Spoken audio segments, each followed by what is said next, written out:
Frères et sœurs, que la grâce et la paix nous soient données de la part de Yahweh, notre Dieu et Père, et de Yeshua, notre Seigneur et Sauveur. Père, le psaume 119 au verset 130 nous dit que la révélation de ta parole est claire et qu'elle donne de l'intelligence aux simples.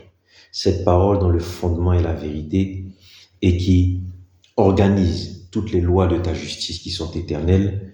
Alors Père, remplis-nous de ta parole, qu'elle éclaire notre intelligence et que nous marchions dans toutes les lois de ta justice. Nous continuons notre partage, frères et sœurs, sur ce questionnement, à savoir pourquoi Yahweh, qui a promis à Abraham qu'en sa postérité seraient bénies toutes les nations et les familles de la terre, n'a pas souhaité que les peuples qui étaient présents au moment où Israël entrait en Canaan entrent dans cette promesse-là, mais Yahweh a ordonné que ces peuples soient chassés, soient détruits, soient voués à l'interdit parce que lui-même les avait déjà exterminés afin que ce peuple-là ne soit pas un piège pour Israël, que ce peuple ne soit pas une occasion de détourner son cœur vers l'idolâtrie. Nous répondons à la question de savoir pourquoi Yahweh n'a pas opéré par sa puissance et son autorité une œuvre qui permette que Israël puisse impacter ces peuples-là, mais que Yahweh a souhaité que ces peuples soient détruits. Et nous avons vu que la promesse a été faite dans un contexte. Tout d'abord, la promesse a été scellée parce que Abraham a été obéissant, comme cela nous a été enseigné par Genèse 22. Ensuite, il a été établi que l'entrée en vigueur de la promesse en alliance, son accomplissement se ferait par l'obéissance de la postérité d'Abraham, comme cela nous a été montré, enseigné dans Genèse 18. Et enfin, troisième élément de ce contexte, c'est que l'entrée en vigueur de l'alliance, de la promesse, s'accompagnerait d'un jugement de la nation de l'Égypte et jugement d'un peuple que Yahweh a appelé l'Amoréen. Alléluia. Et donc, au moment où Israël entre en Canaan, nous allons nous rendre compte que les éléments de ce contexte permettant l'entrée en vigueur de l'alliance n'étaient pas tous réunis. Premièrement, Israël, au moment d'entrer en Canaan, était désobéissant.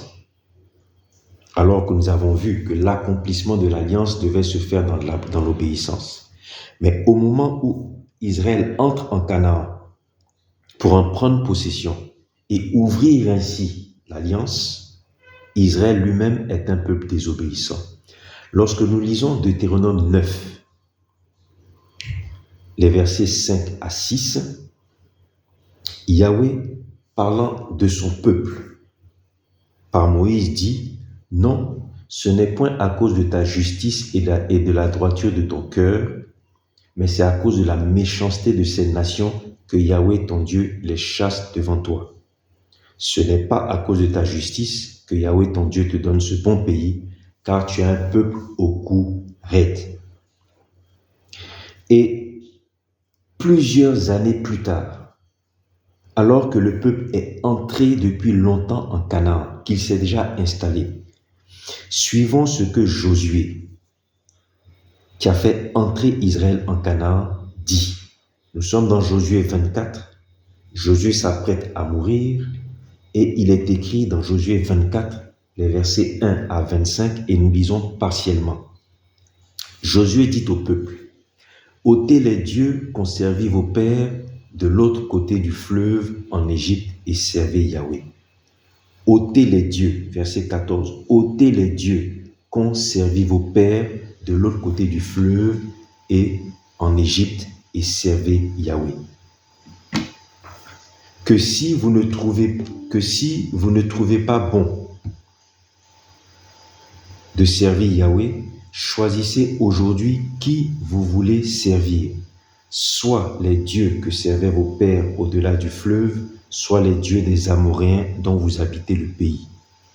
Le peuple répondit et dit: « Loin de nous de vouloir abandonner Yahweh. » Et Josué 24 au verset 23, il est écrit, Josué dit, ôtez les dieux étrangers qui sont au milieu de vous et tournez vos cœurs vers Yahweh, le Dieu d'Israël. Ça veut dire que Israël est entré en Canaan en dépit de tous les avertissements que lui avait donné Yahweh. Israël est entré en Canaan. Au moment où Israël entrait en Canaan, ils avaient au milieu d'eux des dieux étrangers. C'est au point où, plusieurs années après s'être installés, Josué leur donne encore cet avertissement. Ôtez les dieux qu'ont servi vos pères de l'autre côté du fleuve et en Égypte et servez Yahweh. Ôtez les dieux étrangers qui sont au milieu de vous et tournez vos cœurs vers Yahweh, le Dieu d'Israël. Israël est entré en Canaan avec les dieux qu'avaient servi leurs pères de l'autre côté du fleuve et en Égypte. Alléluia. Or, pour qu'Israël soit une bénédiction pour les autres nations, il fallait qu'Israël lui-même soit obéissant. Ainsi donc, Israël ne pouvait pas, au moment où il entrait en Canaan, être une bénédiction pour les peuples présents sur place. Deuxième élément que nous tirons de l'entrée d'Israël en Canaan. Israël, il était nécessaire, sachant qu'Israël était désobéissant, il était nécessaire qu'Israël passe avec succès le test de l'obéissance de l'image. Adam a été créé image et devait obéir.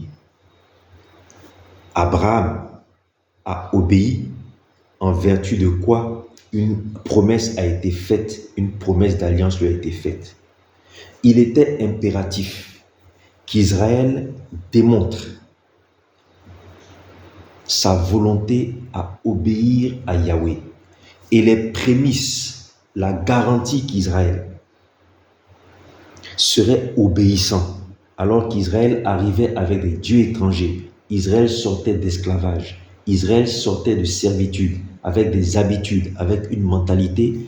La garantie, les prémices qu'Israël serait obéissant, était que Israël obéisse à la parole de Yahweh, qui était d'exterminer et de détruire ces peuples sur lesquels Yahweh voulait exercer un jugement.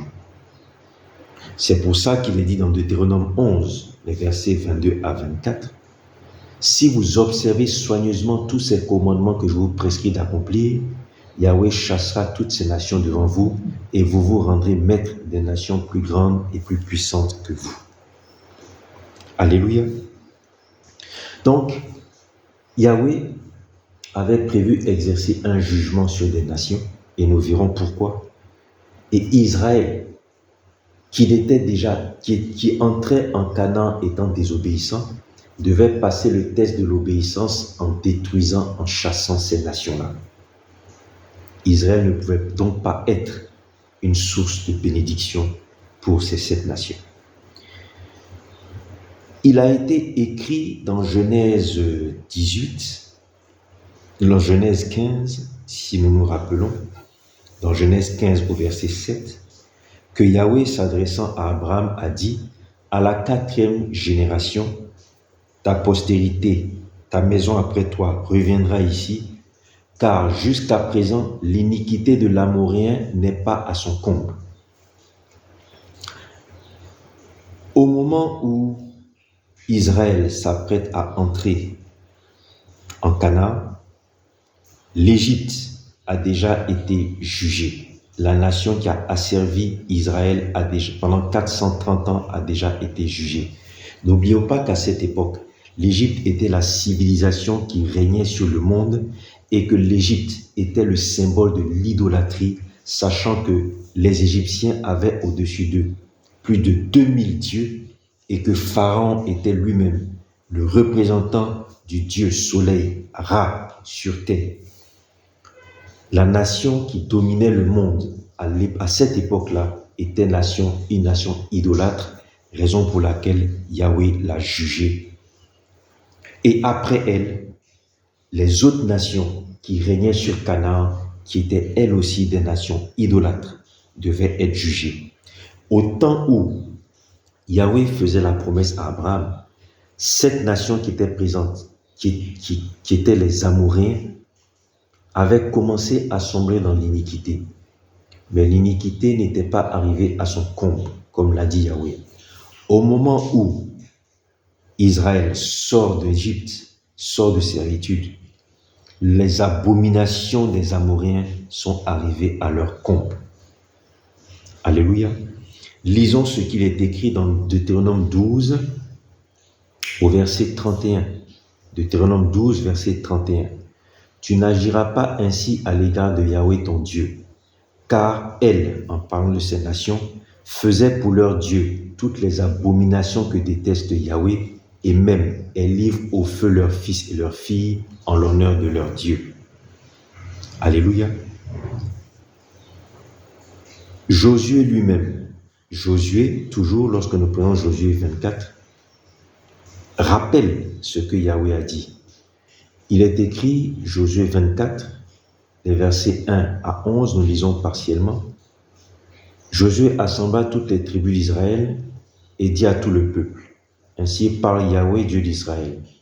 Je pris votre père Abraham de l'autre côté du fleuve et je le conduisis dans tout le pays de Canaan.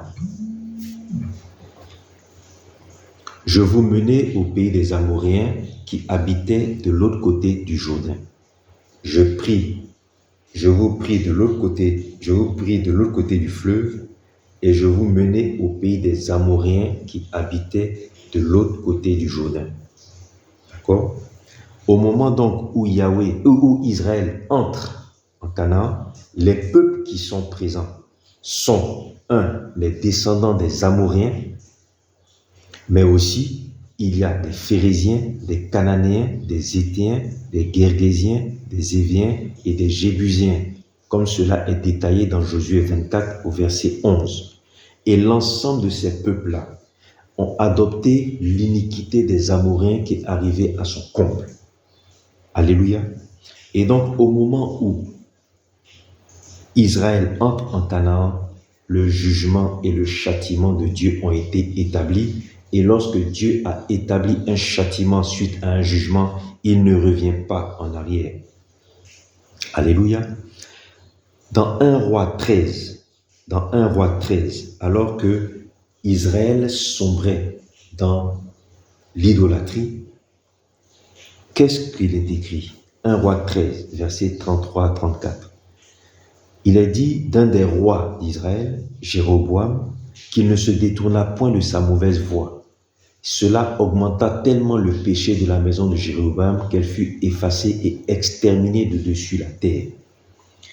Lorsque Yahweh a établi, après un jugement, une sentence et un châtiment, elle s'accomplit certainement.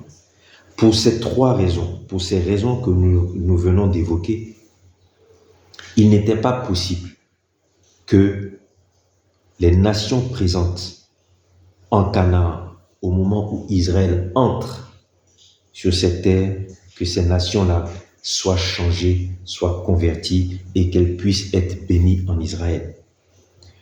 Parce que, sur ces nations avait été établi un jugement irrévocable, un châtiment irrévocable que rien ni personne ne pouvait changer, et que deuxièmement, le cœur d'Israël n'était pas encore suffisamment obéissant pour qu'il devienne un peuple en qui toutes les nations seraient bénies.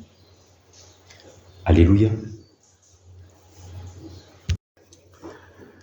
Frères et sœurs, l'obéissance qui permet l'accomplissement de l'alliance et le jugement qui fait partie de l'alliance sont deux éléments qui sont des lois et des principes perpétuels. L'obéissance et le jugement ont fondé l'alliance en Noé. Obéissance et jugement ont été présents en Éden avant la désobéissance. Obéissance et jugement sont présents au moment de l'ancienne alliance avec Israël, et obéissance et jugement sont présents dans la nouvelle alliance, celle établie et scellée par la vie, la mort, la résurrection et le sang de Yeshua, notre Seigneur et Sauveur, qu'il soit confessé dans nos vies afin que nous le confessions auprès des hommes. Lorsque nous allons partager sur la nouvelle alliance, nous verrons comment l'obéissance est fondamentale. Tout comme elle l'a été dans l'ancienne alliance, elle est fondamentale dans la nouvelle alliance. Alléluia. En ce qui concerne le jugement, frères et sœurs, et nous terminerons là-dessus.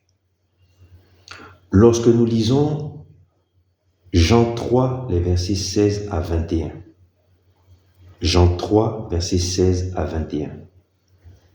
Jean 5, versets 24 à 29.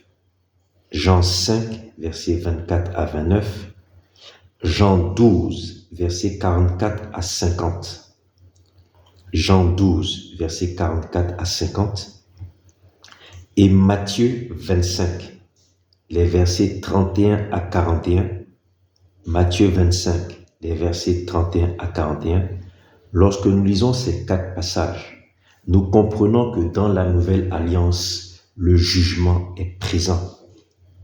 La nouvelle alliance a commencé par un jugement, celui du peuple Israël.